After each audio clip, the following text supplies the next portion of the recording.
기도하겠습니다. 하나님 아버지, 오늘도 우리에게 새날을 허락하여 주시고 주님 앞에 나와 예배함으로 이 하루를 시작하게 하심에 감사를 드립니다. 오늘 추운 날씨 가운데에도 저희의 건강을 붙들어 주시고 저희가 주님 앞에 예배하고 또 주님의 뜻을 지키며 살아가기에 부족함이 없도록 늘 인도하심에 감사를 드립니다. 하나님, 우리가 하루하루를 살아갈 때에 무엇보다 성령님을 의지하며 살아가는 삶을 살아가기 원합니다.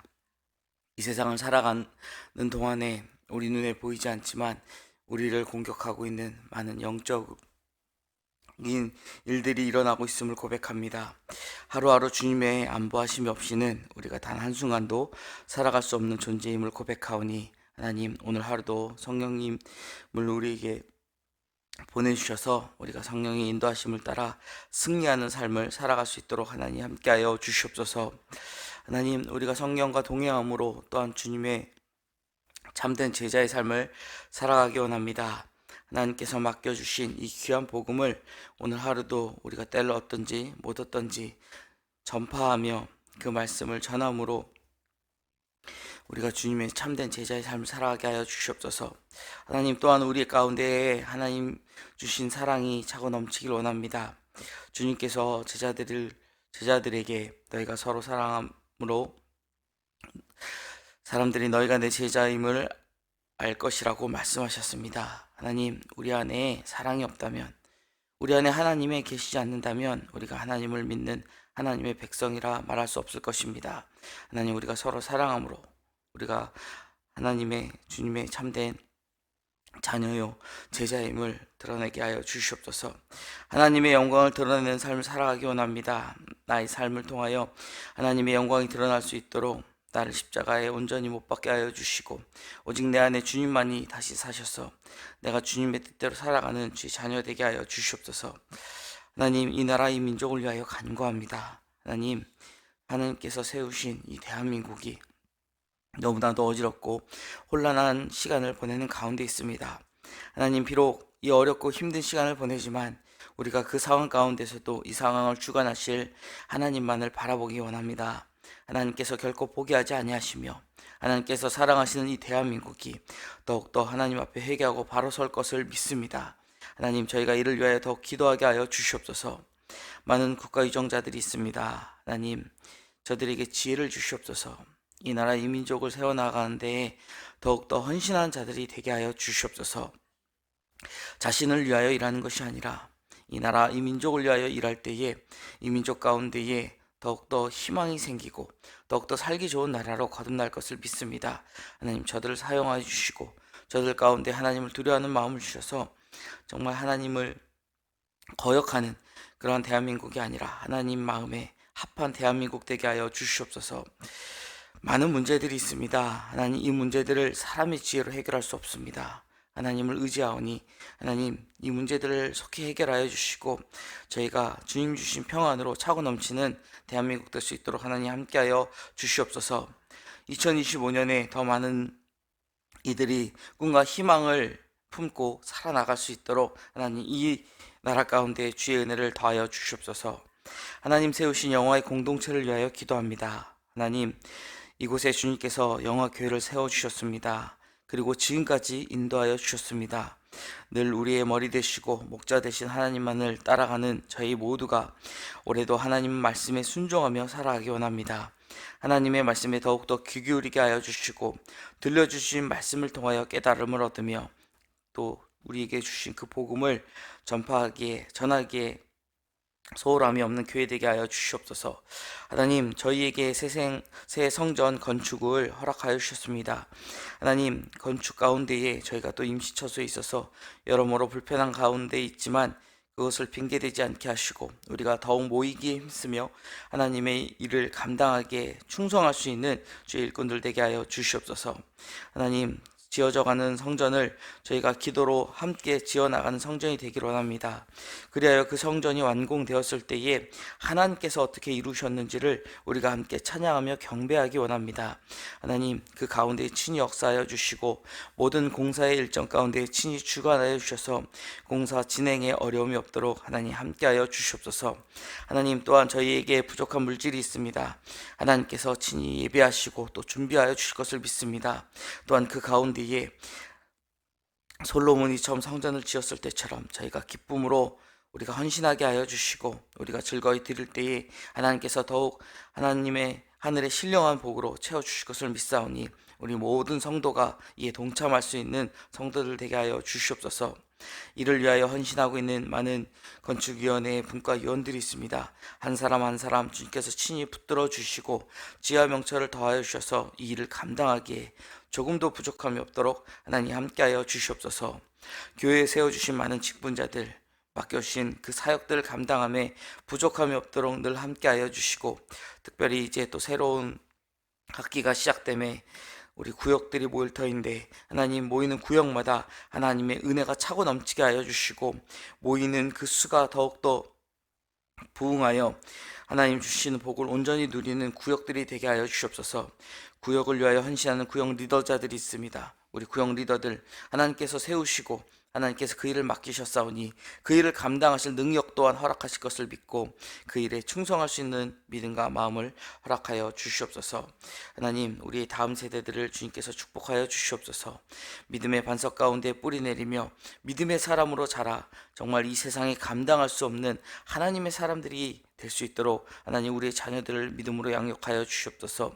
우리의 자녀들이 믿음으로 자랄 때에 예수님을 더욱더 깨달아 알게 하여 주시고 하나님을 깨달아 알게 하시며 하나님과 또 주님과 성령님과 친밀한 교제를 통하여 인격적인 관계를 맺어 나아가는 우리 자녀들 되게 하여 주시옵소서.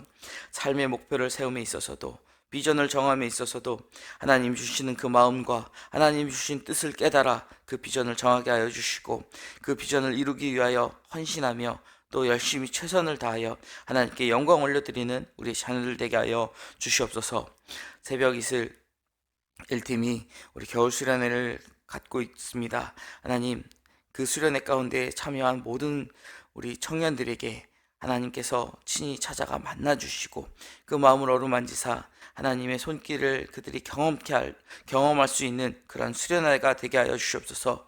인도하시는 김강일 전도사님 영육간의 강건함을 허락하여 주셔서 그 수련회를 인도하고 또 진행하며 부족함이 없도록 하나님 함께하여 주시옵소서.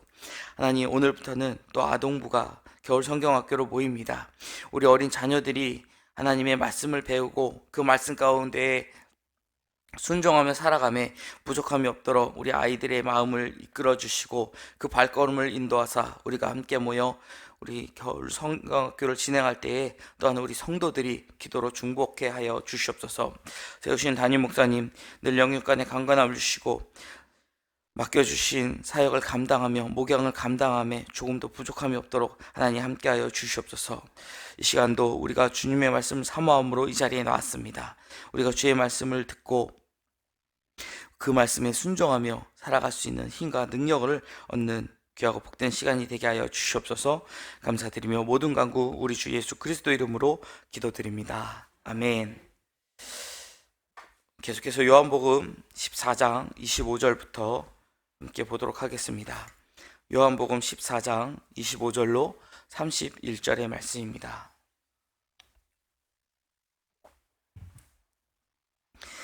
이제 우리 한 목소리로 봉독하도록 하겠습니다. 내가 아직 너희와 함께 있어서 이 말을 너희에게 하였거니와 보혜사 곧 아버지께서 내 이름으로 보내실 성령 그가 너희에게 모든 것을 가르치고 내가 너희에게 말한 모든 것을 생각나게 하리라. 평안을 너희에게 끼치노니 곧 나의 평안을 너희에게 주노라. 내가 너희에게 주는 것은 세상이 주는 것과 같이 아니하니라. 너희는 마음에 근심하지도 말고 두려워하지도 말라. 너희에게 온다 하는 말을 너희가 들었나니 나를 사랑하였더라면 내가 아버지께로 감을 기뻐하였으리라. 아버지는 나보다 크심이라. 이제 일이 일어나기 전에 너희에게 말한 것은 일이 일어날 때에 너희로 믿게 하려 함이라. 이후에 내가 너희와 말을 아니하리니 이 세상의 임금이 오겠음이라. 그러나 그는 내게 관계할 것이 없으니 오직 내가 아버지를 사랑하는 것과 아버지께서 명하신 대로 행하는 것을 세상이 알게 하려 함이로라. 일어나라, 여기를 떠나자 하시니라. 아멘. 소확행이라는 말을 들어보신 적 있으십니까? 소확행. 네, 소소하지만 확실한 행복을 추구한다라는 축약어로 우리가 일상에서 느낄 수 있는 아주 작지만 그렇지만 확실하게 실현할 수 있는 행복이나 그런 행복을 추구하는 삶 또는 그 경향을 의미하는 신조어라고 합니다. 그런데 벌써 이것도 이제 신조어가 아니라 이 단어도 점점 사라지고 새로운 단어가 등장을 했는데 바로 아보하라는 신조어라고 합니다. 아보하가 뭘까요? 아마 아시는 분들도 계신 것 같은데 아보하는요, 엊그제 이제 19일 국민일보에 이런 기사가 실렸었습니다. 요즘은 소확행을 찾는 것보다 아보하를 찾는다. 그러니까 소확행이라는 게 우리가 이 코로나 시절을 맞물리면서 사회적으로 많은 제약이 있었잖아요. 그러다 보니까 뭔가를 할 수 있었던 것마저 할 수 없게 되니까 사소한 뭔가를 찾아서 거기서 행복을 누리겠다라고 해서 생겨났던 건데, 그마저도 뭔가를 찾아야 된다라는 그 강박관념이, 또 그 뭔가를 찾아야 한다라는 그 책임감 같은 것이 자기를 괴롭혀서 자신을 불안하게 만든다라는 거예요. 그래서 이제 그것보다 아보아를 찾는다. 아보아는요, 아주 보통의 하루를 줄임말이라고 합니다. 재밌죠? 이제 소소한 것도 아니고 그냥 편안하게 아무 일 없이 지나간 그런 하루를 찾는다라는 거예요. 마찬가지로 또 다른 매체에서요, 이 아보아라는 신조어를 가지고 기사가 났었는데, 최근 연이은 사회적 재난이라든지 아니면 불안에 휩싸인 이 사회, 제주 항공기 참사가 있었고요. 또 작년 12월 3일에 비상계엄으로 인해서 지금까지도 계속 이어지는 사회적인 혼란도 있고요.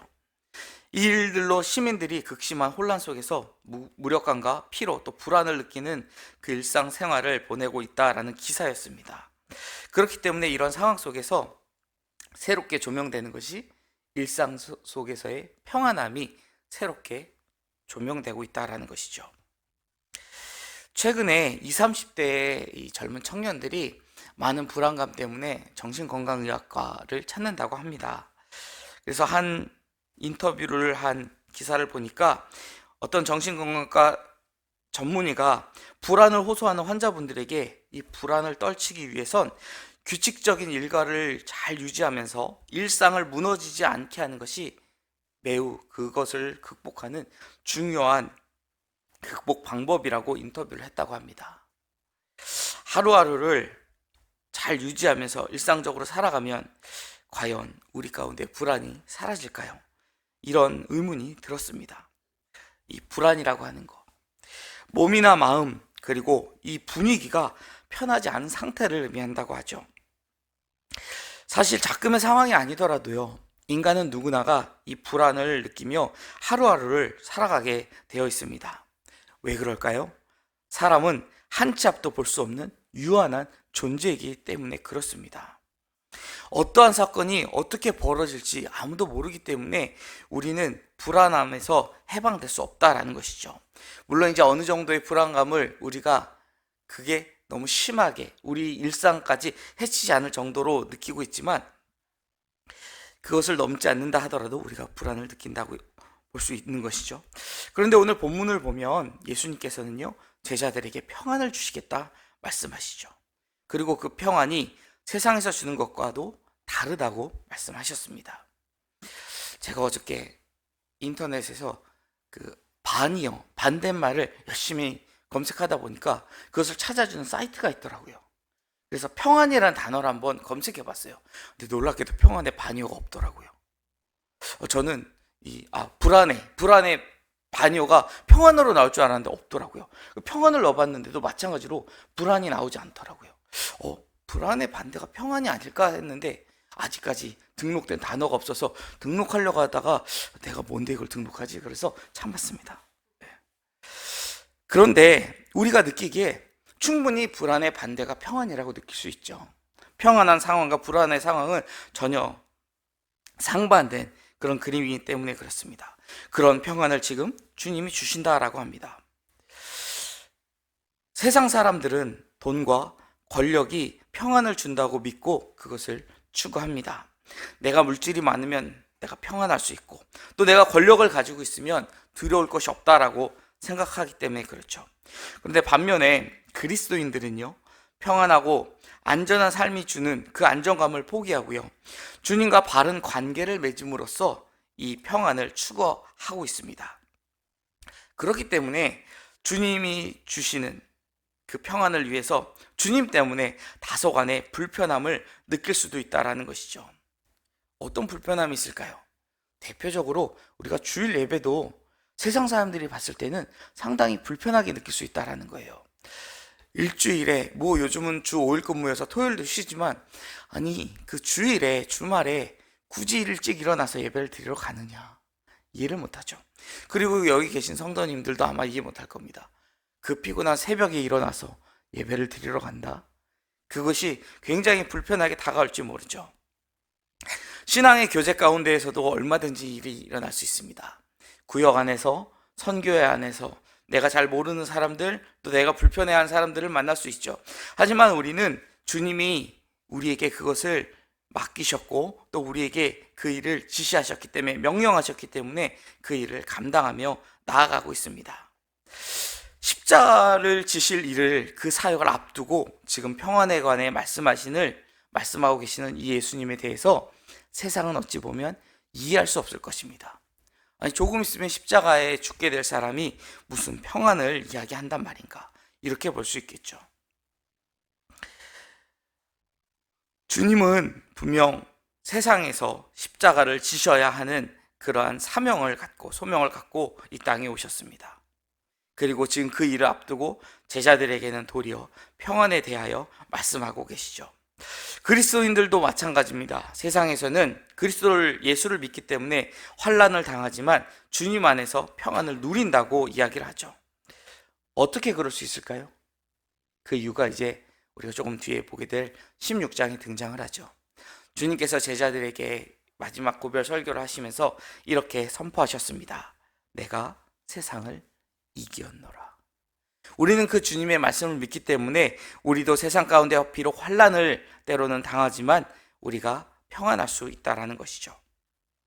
그러면 우리 주님은 이 세상을 어떻게 이기셨습니까? 어떤 정치적인 활동을 통해서 승리하셨던 것이 아니었죠. 많은 군사를 모아서 군사적으로 그 로마의 지배를 이겨내고 승리하셨던 것도 아닙니다.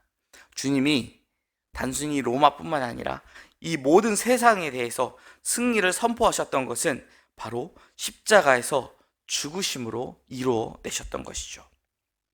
주님이 부활하셔서 세상의 모든 것, 심지어 죽음의 권세까지 승리하셨는데, 이 부활의 조건이 있다면 바로 죽음이었습니다. 우리는 어떤 모습으로 이 세상을 살아갈 때 승리하려고 하고 있을까요? 내일에 대한 두려움과 불안을 없애기 위해 우리는 어떤 방법을 취하고 있습니까? 오늘 본문 26절을 보면 예수님께서는 앞선 16절, 17절에 하셨던 성령 강림에 대한 약속의 말씀을 다시 한번 하십니다. 요한복음에는 총 5번의 성령을 보내주시겠다라는 약속의 말씀이 등장을 하는데, 그래서 이것을 성령 오약이다라고 이야기하는데 그 중에 2번째 약속하신 말씀입니다. 주님께서는 우리에게 보혜사를 보내주신다라고 말씀하십니다. 보혜사는 주님의 이름으로, 예수님께서 그분의 이름으로 하나님께 청하셔서 하나님이 보내주시는 영, 즉 성령이십니다. 예수님이 가르치신 모든 것을 제자들에게 가르쳐 주시고, 또한 주님이 가르쳐 주셨던 모든 것을 생각나게 하신다라고 성령님의 역할에 대하여 오늘 주님은 말씀하셨습니다. 실제로 제자들은요, 예수님의 말씀을 다 이해하지도 깨닫지도 못했습니다. 그러다가 이 사도행전에 나오는 이 성령 강림 사건 이후에 주님의 그 가르침의 참 뜻을 깨달았죠. 그래서 우리가 보면 사도행전에 그려지고 있는 예수님의 제자들의 모습과 복음서에 그려진 예수님의 제자들의 모습은 전혀 다르다, 확연히 구분된다라는 것을 알 수가 있습니다. 우리가 세상에서 승리하고자 한다면, 세상을 살아가며 계속해서 찾아오는 이 불안감을 없애고자 한다면 성령님을 의지해야 하는 것입니다. 우리의 힘으로 이 불안을 떨칠 수 없다는 것이죠. 성령님께서 우리를 가르치시고 우리의 갈 길을 보이시며 또 주님의 가르침을 생각나게 하실 때에 우리가 두려울 것이 없는 평안을 누리게 된다라는 것이죠. 우리가 얼마나 많은 말씀들을 암송했고 또 많은 설교를 들으며 주님의 말씀을 들었습니까? 하지만 정작 두려움에 빠지게 되면, 우리가 위급한 상황에 빠지게 되면 그것이 기억나지 않을 때가 있어요. 하지만 그것을 기억나게 하시고 그 불안감을 없애게 하시는 것은 하나님의 말씀, 그 약속의 말씀들인데, 그것을 기억나게 하시는 것이 바로 성령님이다라는 것이죠. 예수님은 제자들에게 성령님을 보내주실 것을 다시 한번 약속하시면서 이제 평안을 주시겠다라고도 약속하십니다. 예수님의 모든 가르침을 열심히 들으면서 이제 십자가를 앞두고 있는 제자들을 바라보는데, 여전히 제자들은 예수님의 가르침을 전혀 이해하지 못하고 누가 서로 크냐고 다투고 있습니다. 그런 제자들의 모습을 보니 이제 곧 들이닥칠 이 십자가의 사건, 내가 저들의 손에 팔려서 십자가의 그 길을 걷고 나면, 십자가에 내가 죽고 나면 이 남은 제자들이 어떤 일이 벌어질지, 그들에게 임하게 될 것이 무엇인지 너무 주님 눈에 뻔했다라는 것이죠. 주님이 보시기에 제자들은 불안과 좌절, 두려움과 공포에 휩싸일 것이 너무 선했다라는 것입니다. 그런데 그럼에도 불구하고 지금 제자들에게 평안을 약속하실 수 있었던 것은 예수님은 십자가 사건, 그 죽음 이후에 일어날 부활을 아셨기 때문에 그렇습니다. 우리의 눈으로 보면 암울하고 어려운 현실입니다. 하지만 믿음의 눈으로, 영적인 눈으로 보면 이 상황 뒤에 펼쳐질 하나님의 영광이 보인다라는 것이죠. 내 수준으로는 볼 수 없지만, 내 능력으로는 볼 수 없지만 내 안에 살아 역사하시는 성령님께서 그 영의 눈을 뜨게 하시면 그 상황을 볼 수 있다라는 것입니다. 당장 눈앞에 있는 상황, 그 너머에 있는 하나님이 계획하신 하나님의 영광이 마침내 드러날 그 상황을 볼 수 있다라는 것입니다. 우리는 평안을 위해 눈앞의 상황만 볼 것이 아니라 그 상황을 주관하고 계시는 하나님을 바라보아야 합니다. 계속해서 예수님은 곧 떠나시지만 다시 오시리라는 사실 역시 재차 말씀하셨습니다. 예수님이 십자가에 못 박히시는 것은 누가 봐도 패배로 보일 것입니다. 하지만 예수님은 부활하사 승천하시고 이제 곧 심판주로 재림하실 것이기 때문에 사실은 그것이 실패가 아닌, 패배가 아닌 승리라는 것이죠. 십자가의 죽음이라는 것은 단지 승리의 여정에 있는 하나의 과정일 뿐이라는 것입니다. 그래서 주님은 제자들에게 십자가 사건이 벌어질 때 두려워하지 말고 주님의 승리를 믿고 기다리라 말씀하신 것입니다. 예수님이 십자가에 못 박히심으로 세상의 임금, 즉 사탄이 잠시는 승리하는 것처럼, 득세하는 것처럼 보일지 모르지만 사탄은 예수님 앞에 아무런 힘이 없는 존재라는 것입니다. 결국 죽음도 하나님 아버지의 계획을 따라 순종하신 예수님의 모든 그 행동들이 하나님의 구원의 계획에 있다라는 것으로 만천하에 드러날 것을 지금 주님은 말씀하고 계십니다. 진정한 왕이신 하나님은 모든 구원의 계획을 실수 없이 행하고 계시기 때문에 그 승리는 보장되어 있고 세상은 모두 그것을 알게 된다라는 것이죠. 세상 어떤 왕도 참된 왕의 계획을 방해할 수 없다라는 것입니다. 아무리 안 좋은 상황이 있다 할지라도 결국 우리에게는 승리가 보장되어 있다라는 것입니다. 지금은 우리가 패배할 것 같고 우리가 지는 것 같지만 그렇지 않다라는 것이죠. 불확실한 미래, 홀로 남겨진 것 같은 그 상황이 우리를 때로는 근심과 두려움에 떨게 할 것입니다. 하지만 그리스도인이라면 내주하시는 성령님과 주님이 주시는 평안 속에서 이미 확정된 승리를 약속받은 자들이라는 것이죠. 그러므로 우리는 다시 오실 만왕의 왕 되신 주님을 바라보면서 내 앞에 상황에 굴하지 말고 당당히 승리를 선포하면서 믿음의 경주를 완주하는 저와 여러분이 되시기를 주님의 이름으로 축원드립니다. 기도하겠습니다. 하나님 아버지, 곧 십자가를 지실 것을 눈앞에 두고 주님은 불안에 떨고 또 공포와 그 두려움에 휩싸일 제자들에게 평안을 선포하셨습니다. 하나님, 주님께서는 십자가뿐만 아니라 그 뒤에 일어날 그 영광의 순간을 보셨기에 제자들에게 아무것도 두려워하지 말고 내가 이미 세상을 이겼고 너희에게 그 승리를 주겠다 약속하셨습니다. 하나님, 우리에게도 그러한 약속을 주신 주님이 계심을 우리가 믿고 우리의 이 삶의 여정 가운데, 신앙생활의 여정 가운데에 어떠한 어려움이 처한다 할지라도 조금도 두려워하지 않고 주님 주시는 평안을 누리며 그 보장된 승리를 향해 걸어 나갈 수 있는 믿음의 여정을 걸어 나가는 거룩한 성도 되게 하여 주시옵소서. 주님만을 의지하며 나아갈 수 있는 믿음을 우리에게 허락하여 주시옵소서. 감사드리며 예수 그리스도 이름으로 기도드립니다. 아멘.